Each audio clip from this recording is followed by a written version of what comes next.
Fala galera, eu sou Igor Miranda e agora eu trago para vocês uma entrevista com JAMES LABRIE, vocalista do Dream Theater. A lendária banda de metal progressivo fará 2 shows aqui no Brasil. Um deles acontece em São Paulo, no Pavilhão Pacaembu, dia 31 de agosto. O outro será no Festival Rock in Rio, dia 2 de setembro, ao lado de Iron Maiden, Gojira, Bullet for My Valentine, entre outros aí. Eu pude falar com o James sobre esses próximos shows, perguntei a ele por que o Dream Theater vai tocar depois do Iron Maiden no Rock in Rio, abordei a boa relação da banda com o Brasil e também perguntei sobre A View from the Top of the World, o mais novo álbum da banda, que foi premiado recentemente com um Grammy pela música The Alien. Se liga!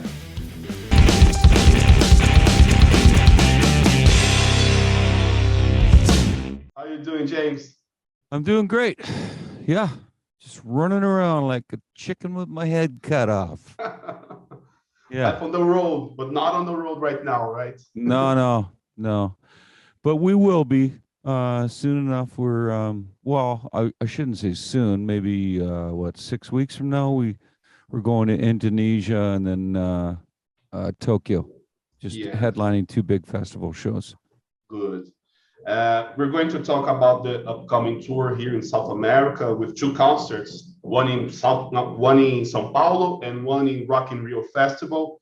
But before that, you guys were back on tour last February, and since then you made more than 60 concerts, I guess.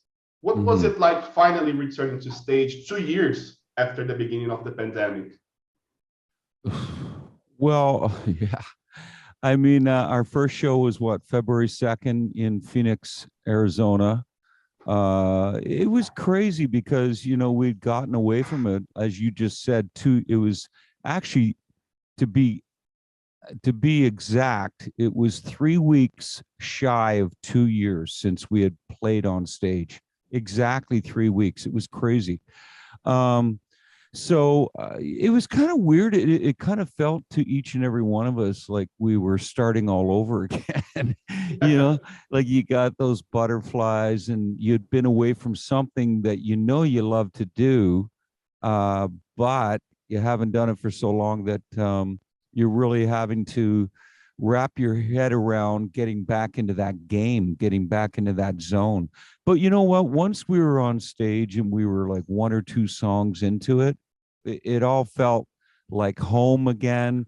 It all felt amazing. And it was, like I said many times on tour in various shows, I've said, you don't realize how much you miss something until you get back into it.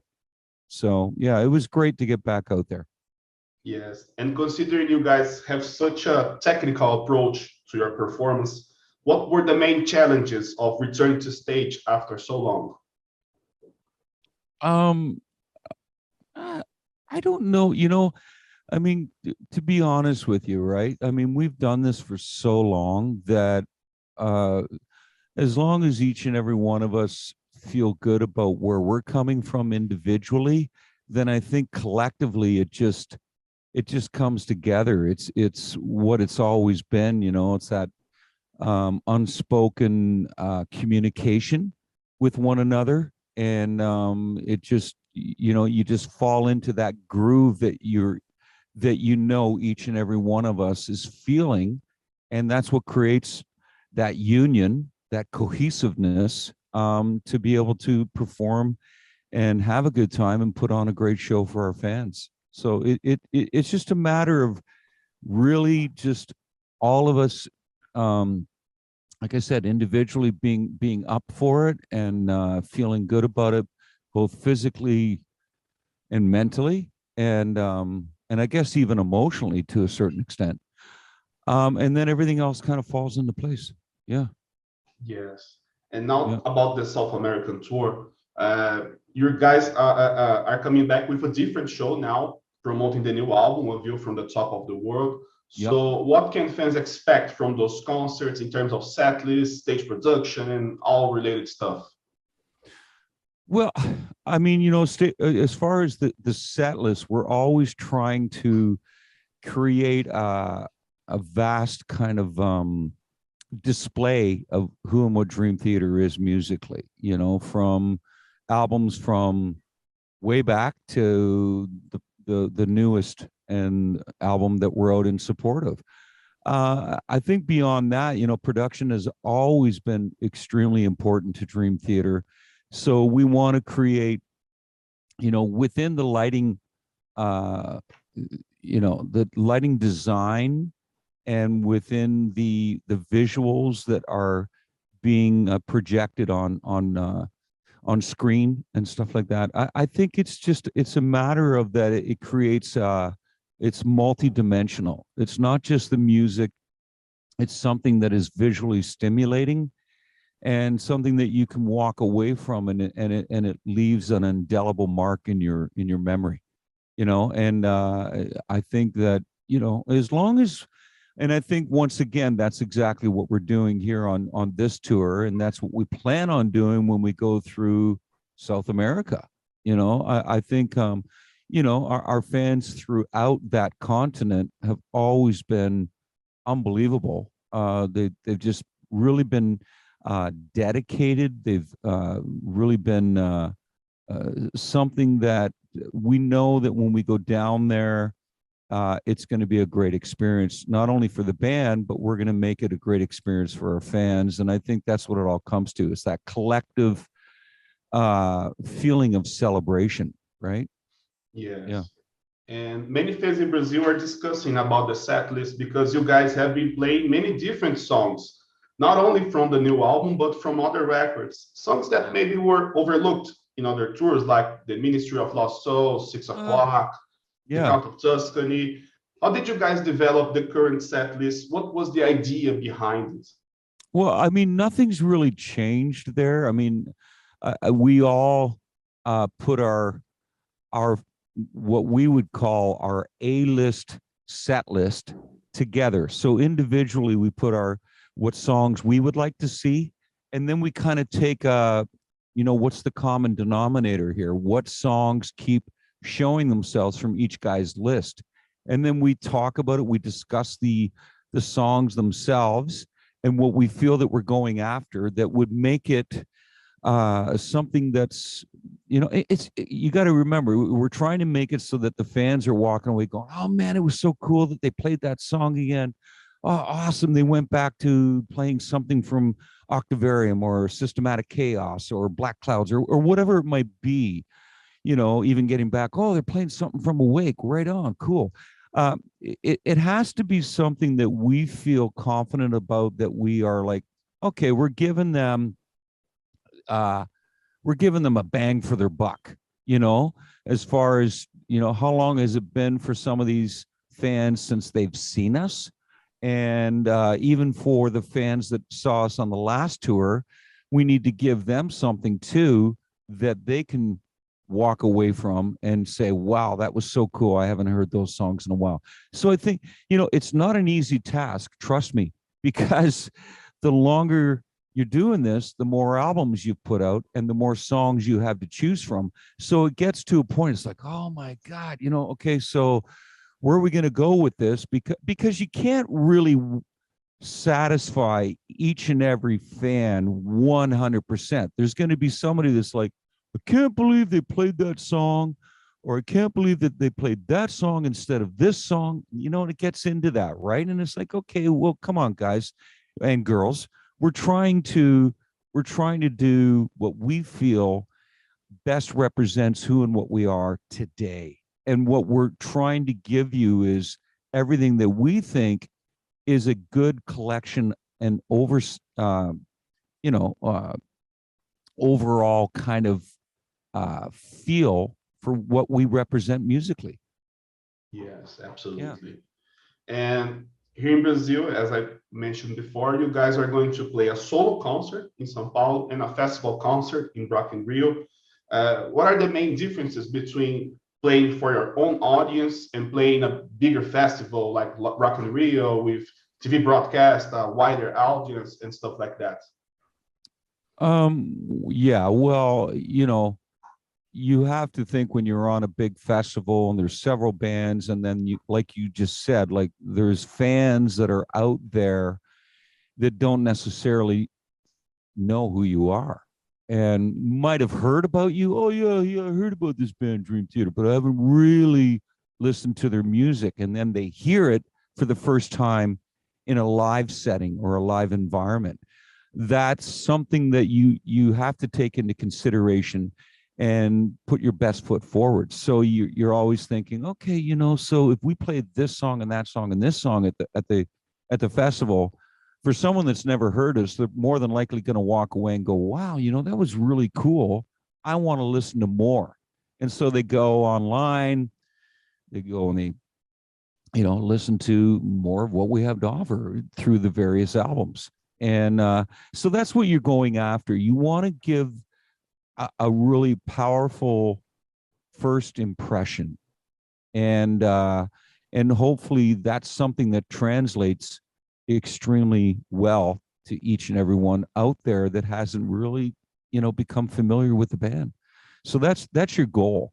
I mean, when you're playing your own shows, I mean, come on, you know, like, I mean, everyone's there because they are fans. And not to say that there aren't some people that came with a friend or girlfriend or wife or husband or whatever, or brother, sister, for the first time to see the band. And, you know, hey man, no, you seriously got to come out and see these guys, you know. And then they come out and they're like, holy shit, man, I didn't know what to expect, but wow, okay, you know, I'm hooked, I'm a fan, and I'm gonna look into this a bit further. So you know, and not to mention when you're playing your own shows, you have more time to play with, right? You know, like with festivals, everybody's kind of under time constraints. And I mean, where we are now in most festivals, we're still playing at least, you know, a 75-minute set to an hour and a half, right? So we still have whereas some bands are on there for like 30 minutes and it's like, okay, bang, you're like, it feels like a blink, I'm sure, to them, where it's like just on and off, right? In a heartbeat. So I think that's the other thing that we can say is that, you know, with every festival, and then when we're headlining festivals, we don't have to worry too much about time constraints, although we're not playing a full opus like, you know, set like we do on our own, right? I mean, that's a little too much for any festival, really. Yes.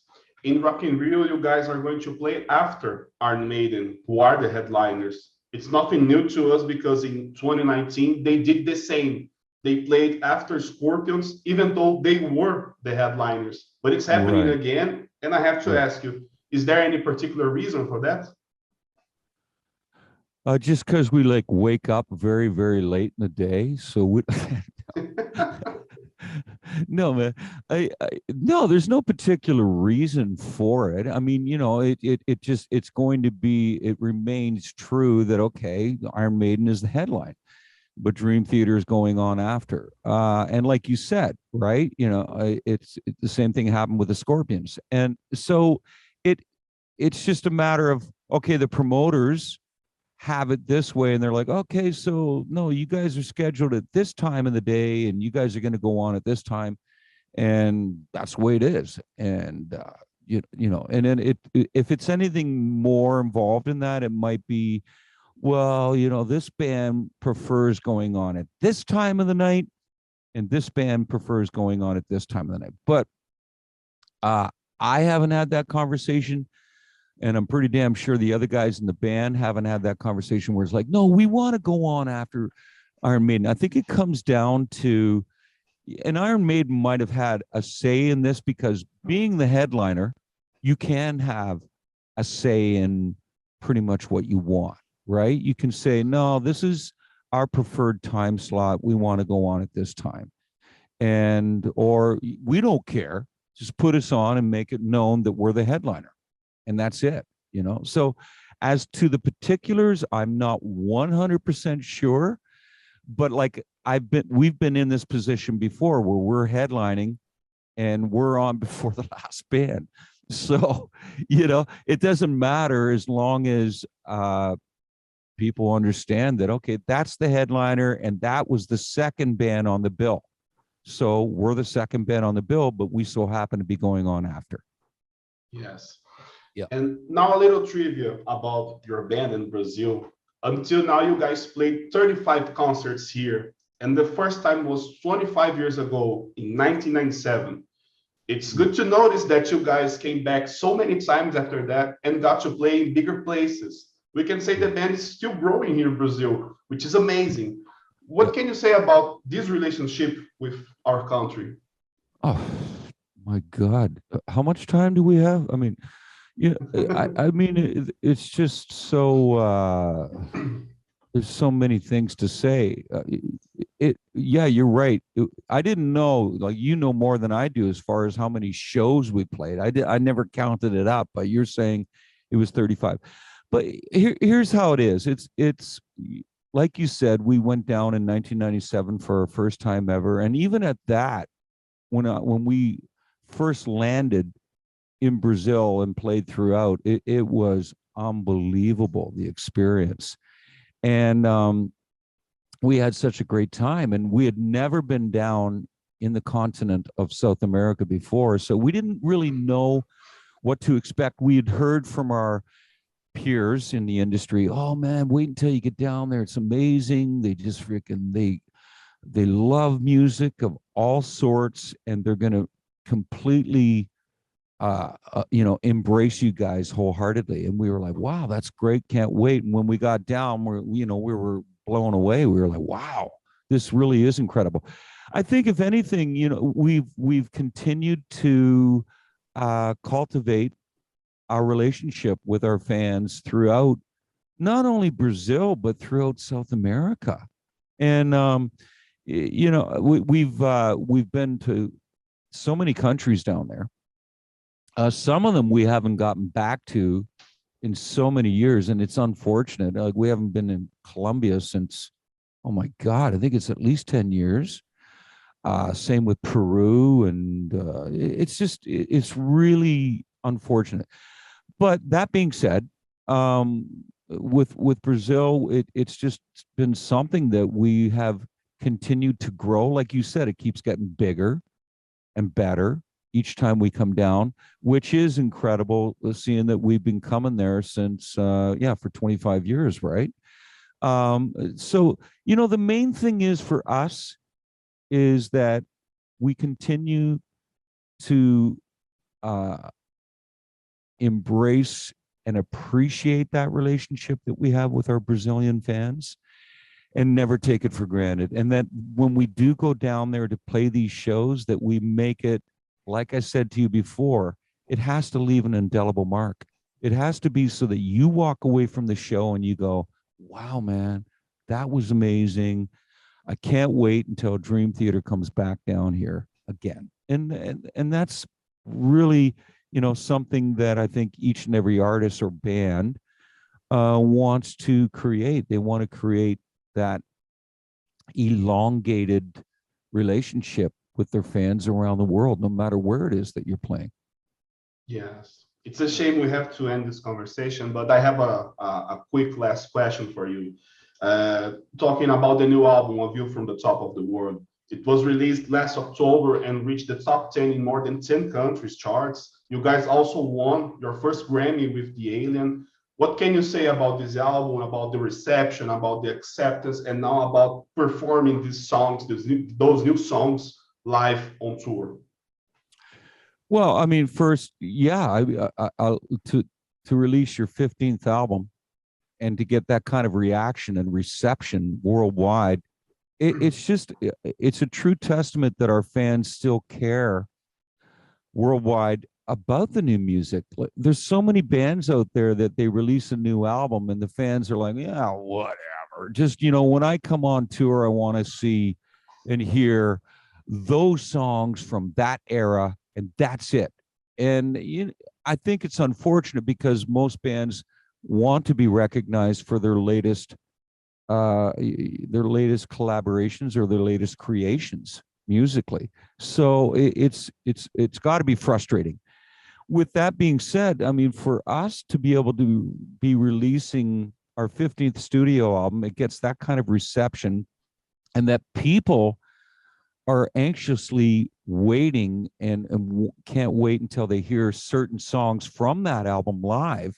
That's amazing. It's just like you're saying, wow, okay, this guy's asking for, answering the call. This guy's asking for whatever it might be. It's just it's something that really does stand for our band and for any band. It proves to be we're standing the test of time, because what we're doing currently is still relevant to our fans, and that means a lot. As far as winning the Grammy, that was incredible. I mean, the third time's the charm, right? And we were up against some great bands there, like Mastodon and Deftones and Rob Zombie, and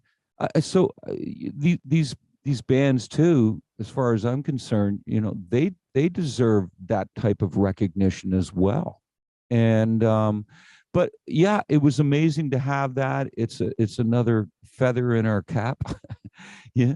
And yeah, we're very appreciative, and to think that a band like Dream Theater got recognized and in the Grammy Academy that we actually won a Grammy. Like, that's amazing. That's amazing. And it just shows that music can be very eclectic and diverse and have crazy time signatures and still be accepted. So, but yeah, and beyond that, it's just great to be able to play these songs live, and the new songs are going over amazing. Like, it's incredible how everyone is reacting to any of the songs that we're playing from A View from the Top of the World. So it's like I said, it just, to say yourselves and to recognize that it's still relevant, that what we're doing, our latest efforts in that, and our latest creations, that's amazing. That's an amazing feeling, and that's a big nod of still showing that, hey, we're not done listening to anything that you have new to put out. We still want to hear something from you that we can really grasp onto and resonate with. And I think that's great. It is. Good. I think that's it, James. Thank you so much for your time. Looking forward to see you guys here in Brazil. Same. Can't wait. We'll see you then.